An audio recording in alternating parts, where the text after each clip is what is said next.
ہم نے یہ طے کیا ہے کہ جو کمزور ہے نا، جو مظلوم ہے، نجعلہم ائمۃ، ہم انہیں امام بنائیں گے، ونجعلہم الوارثین، اور انہی کو زمین کا وارث بنائیں گے، وراثت انہی کے پاس ہے۔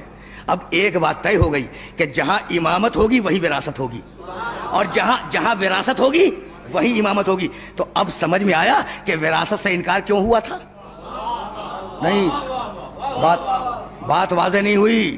بھائی جب بیٹی آئی اپنے باپ کی وراثت مانگنے کے لیے تو بیٹی نے 7 آیتیں پڑھی قرآن مجید سے۔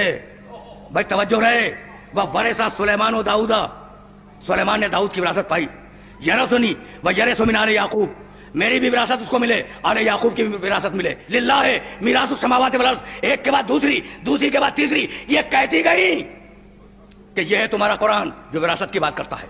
للذکر مثل حظ الانثیین، یہ ہے تمہارا قرآن جو وراثت کی بات کرتا ہے۔ تو 7 آیتیں پڑھی شہزادی نے اپنی وراثت کو اسٹیبلش کرنے کے لیے۔ کتنی؟ 7 آیتیں۔ آیتیں کیا ہیں؟ قرآن ہے نا۔ 7 آیتیں پڑھی شہزادی نے، بڑا اصرار کر رہا ہوں جملے کے اوپر۔ قرآن کی 7 آیتیں پڑھی اور جواب میں ایک حدیث پڑھی گئی۔ شہزادی قرآن پڑھ رہی ہے، جواب میں تم حدیث پڑھ رہے ہو۔ بھئی یہ تمہیں ہوا کیا؟ کل تک تو کہہ رہے تھے کہ کتاب کافی ہے۔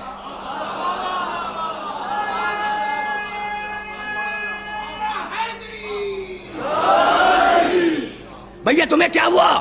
کل تک کہہ رہے تھے نا کہ کتاب کافی ہے، اور اب کتاب کے مقابلے پر حدیث پیش کر رہے ہو۔ تو اب یہ جملہ کہنے کی اجازت ہے کہ خرمے کے درختوں کا مطالبہ کرنے نہیں گئی تھی شہزادی، باغ مانگنے نہیں گئی تھی۔ شہزادی کو کوئی دلچسپی، اگر مانگ لیتے نا تو شہزادی یوں ہی صدقہ کر دیتی۔ اگر مانگ لیتے تو شہزادی صدقے میں دے دیتی، اپنے بچوں کے صدقے میں دے دیتی اس پورے باغ فلک کو۔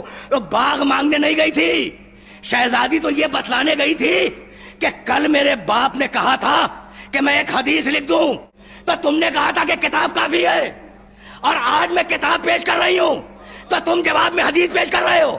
تو تمہارا ایمان نہ کتاب پہ نہ حدیث پہ،